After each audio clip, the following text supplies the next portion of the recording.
ಸಖತ್ ಖಾರ ಬಣ್ಣ ಮತ್ತು ರುಚಿ ಆಚಿ ಚಿಲ್ಲಿ ಪೌಡರ್. ಚಳಿಗಾಲದ ಅಧಿವೇಶನ ಶುರುವಾಗಿ ಇವತ್ತಿಗೆ ಐದನೇ ದಿನವೂ ಕೂಡ ಪ್ರತಿಭಟನೆ ಬಿಸಿ ಮುಡ್ತಾ ಇದೆ. ಸುವರ್ಣಸೌಧದ ಹೊರಗೆ ಸಾಲು ಸಾಲು ಪ್ರತಿಭಟನೆಗಳನ್ನ ನಡೆಸಲಾಗ್ತಾ ಇದೆ. ವಿವಿಧ ಬೇಡಿಕೆಗೆ ಆಗ್ರಹಿಸಿ 16 ಸಂಘಟನೆಗಳಿಂದ ಇವತ್ತು ಹೋರಾಟವನ್ನು ನಡೆಸಲಾಗುತ್ತೆ. ಸುವರ್ಣ ಗಾರ್ಡನ್ನಲ್ಲಿ 11 ಸಂಘಟನೆಗಳು ಪ್ರತಿಭಟನೆಯನ್ನ ನಡೆಸಲಿವೆ. ಉಳಿದ 5 ಸಂಘಟನೆ ಅಲರಾವಾಡ್ ಕ್ರಾಸ್ ಬಳಿ ಧರಣಿಯನ್ನ ನಡೆಸುವಂತಹ ಸಾಧ್ಯತೆ ಇದೆ. ಈಗಾಗಲೇ ಎಲ್ಲಾ ರೀತಿಯ ಸಿದ್ಧತೆಯನ್ನ ಕೂಡ ಮಾಡಿಕೊಳ್ಳಲಾಗಿದೆ. ಕರ್ನಾಟಕ ರಾಜ್ಯ ಬೆಳೆ ಸಮೀಕ್ಷೆದಾರರ ಸಂಘದಿಂದ ತಲಾ 10 ಜೀವ ವಿಮೆ ಸೇವಾ ಭದ್ರತೆಗಾಗಿ ಒತ್ತಾಯಿಸಿದ್ದಾರೆ. ಇನ್ನು 4 ಪ್ರತ್ಯೇಕ ಕರ್ನಾಟಕ ರಾಜ್ಯ ರೈತ ಸಂಘದಿಂದ ರೈತರ ಜ್ವಲಂತ ಸಮಸ್ಯೆಗಳಿಗೆ ಆದಷ್ಟು ಬೇಗ ಪರಿಹಾರವನ್ನ ನೀಡಬೇಕು ಅಂತ ಆಗ್ರಹಿಸಿ ಇವತ್ತು ಪ್ರತಿಭಟನೆಯನ್ನ ನಡೆಸ್ತಾ ಇದ್ದಾರೆ. ಇನ್ನು ಕರ್ನಾಟಕ ರಾಜ್ಯ ಸ್ವಾತಂತ್ರ್ಯ ಹೋರಾಟಗಾರರಿಂದ ಸ್ವಾತಂತ್ರ್ಯ ಹೋರಾಟಗಾರರ ಪರಿಹಾರವೆಂದು ಘೋಷಿಸಲು ಒತ್ತಾಯವನ್ನ ಕೂಡ ಮಾಡಿದ್ದಾರೆ. ಜೊತೆಗೆ ಕರ್ನಾಟಕ ರಾಜ್ಯ ಸರ್ಕಾರಿ ಪ್ರಾಥಮಿಕ ಶಾಲಾ ಆಯಾಗಳ ಸಂಘದಿಂದ 27,000 ಗೌರವ ಧನವನ್ನ ನೀಡಲು ಒತ್ತಾಯವನ್ನ ಕೂಡ ಮಾಡಲಾಗ್ತಾ ಇದೆ. ಇನ್ನು ರಾಜ್ಯ ಸರ್ಕಾರಿ ಪ್ರಥಮ ದರ್ಜೆ ಕಾಲೇಜುಗಳ ಅತಿಥಿ ಉಪನ್ಯಾಸಕರಿಂದ ಸೇವಾ ಭದ್ರತೆಗೂ ಕೂಡ ಆಗ್ರಹಿಸಲಾಗುತ್ತೆ. ಸಾಕಷ್ಟು ವಿಚಾರಗಳನ್ನ ಮುಂದಿಟ್ಟುಕೊಂಡು ಇವತ್ತು ಪ್ರತಿಭಟನೆಯನ್ನ ನಡೆಸಲಾಗುತ್ತೆ. ಎಲ್ಲಾ ರೀತಿಯ ಸಿದ್ಧತೆಯನ್ನ ಕೂಡ ಮಾಡಿಕೊಳ್ಳಲಾಗಿದೆ. ಇನ್ನು ಭಾರತ ವಿದ್ಯಾರ್ಥಿ ಫೆಡರೇಷನ್ ನಿಂದ ವಿದ್ಯಾರ್ಥಿಗಳ ಶೈಕ್ಷಣಿಕ ಸಮಸ್ಯೆಗಳ ಪರಿಹಾರಕ್ಕಾಗಿ ಹೋರಾಟವನ್ನ ನಡೆಸಲಾಗುತ್ತೆ. ಅಂದ್ರೆ ಸಾಕಷ್ಟು ವಿಚಾರಗಳನ್ನ ಇಲ್ಲಿ ಪ್ರಸ್ತಾಪ ಮಾಡಿ ಇವತ್ತು ಹೋರಾಟ ನಡೆಸುವಂತಹ ಸಾಧ್ಯತೆ ಇದೆ. ಹಾಗಾಗಿ ಎಲ್ಲಾ ರೀತಿಯ ಸಿದ್ಧತೆಯನ್ನ ಕೂಡ ಮಾಡಿಕೊಳ್ಳಲಾಗಿದೆ.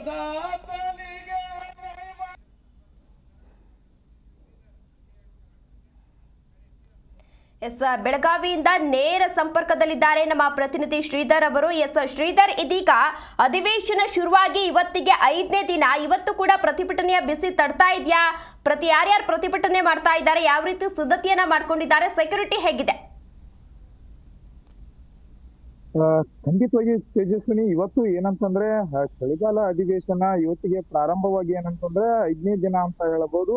ಆದ್ರೂ ಏನೋ ಪ್ರಾರಂಭ ಮೊದಲನೇ ದಿನದಿಂದ ಕೂಡ ಇವತ್ತು ಏನು 5ನೇ ದಿನದವರೆಗೂ ಕೂಡ ಏನಂತಂದ್ರೆ ಒಂದು ಸಿಎಂ ಸಿದ್ದರಾಮಯ್ಯ ಸರ್ಕಾರಕ್ಕೆ ಒಂದು ಪ್ರತಿಭಟನೆ ಬಿಸಿ ಪ್ರತಿದಿನದಿಂದ ದಿನಕ್ಕೆ ಹೆಚ್ಚು ಆಗ್ತಾ ಇದೆ ಅಂತ ಹೇಳಬಹುದು. ಯಾಕಂತಂದ್ರೆ ಕಳೆದ ಬಾರಿ ಮೊದಲನೇ ದಿನವೂ ಕೂಡ ಏನು ಸರ್ಕಾರಕ್ಕೆ ಬಿಸಿ ಮುಟ್ಟಿಸಲು ಕೆಲವೊಂದಿಷ್ಟು ಸಂಘಟನೆಗಳು ಕೂಡ ಒಂದು ಪ್ರತಿಭಟನೆಯನ್ನ ಮಾಡ್ತಿದ್ರು. ಆದ್ರೆ ಅದು ಏನೋ ಮರುದಿನ ಏನೋ ಕಡಿಮೆ ಆಗುತ್ತಾ ಅಂತ ಹೇಳಿ ಒಂದು ಸರ್ಕಾರ ಆ ನಿಟ್ಟಿನಲ್ಲಿ ವಿಚಾರವನ್ನ ಮಾಡಿತ್ತು. ಆದ್ರೆ ಆ ರೀತಿಯಾಗಿ ಯಾವುದೇ ರೀತಿಯಾಗಿ ನಡೆದಿಲ್ಲ. ಇಲ್ಲಿ ಏನೋ ಪ್ರತಿನಿತ್ಯವೂ ಕೂಡ ಒಂದು ಸಂಘಟನೆಗಳು ಹೆಚ್ಚು ಆಗ್ತಾ ಇದೆ ಅಂತ ಹೇಳ್ಬೋದು ಪ್ರತಿಭಟನೆ.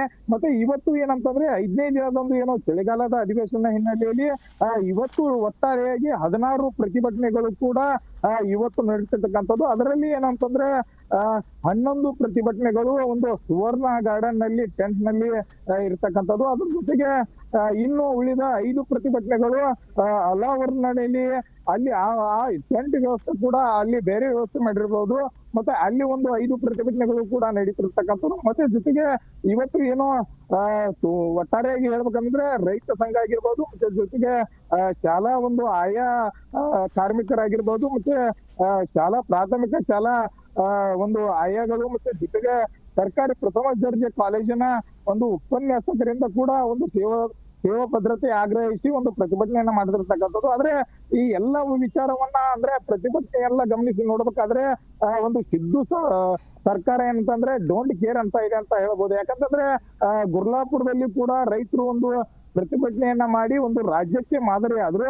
ಆದ್ರೆ ಅವ್ರಿಗೆ ಏನಂತಂದ್ರೆ ಸುಮಾರು ಒಂದು 15 ದಿನಗಳಿಂದ ಪ್ರತಿಭಟನೆ ಮಾಡಿದ್ರು ಕೂಡ ಒಂದು 16ನೇ ದಿನಕ್ಕೆ ಏನಂತಂದ್ರೆ ಒಂದು ಪ್ರತಿಭಟನೆಗೆ ಸ್ಪಂದಿಸಿ ಸಚಿವರು ಅಲ್ಲಿ ಆಗಮಿಸಿ ಒಂದು ರೈತರು ಏನು ಬೇಡಿಕೆಯನ್ನು ಬೇಡಿದ್ರು ಅವರಿಗೆ ಒಂದು ನಿಗದಿ ಇವರ ಸರ್ಕಾರ ಏನು ಒಂದು ವಿಚಾರವನ್ನ ಮಾಡಿ ಮತ್ತೆ ಎಲ್ಲ ರೀತಿಯಾಗಿ ಒಂದು ಅಧಿಕಾರಿಗಳಲ್ಲಿ ಚರ್ಚೆ ಮಾಡಿ ಒಂದು ಬೆಲೆಯನ್ನ ನಿಗದಿ ಮಾಡಿದ್ರು.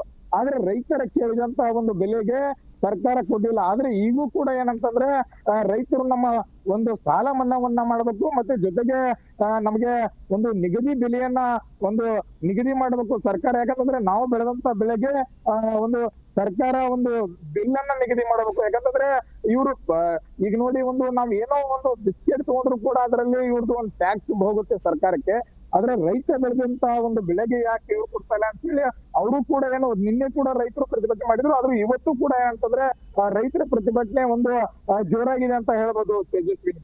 ಓಕೆ, ಧನ್ಯವಾದ ಶ್ರೀಧರ್ ತಮ್ಮೆಲ್ಲ ಡೀಟೇಲ್ಸ್ಗಾಗಿ.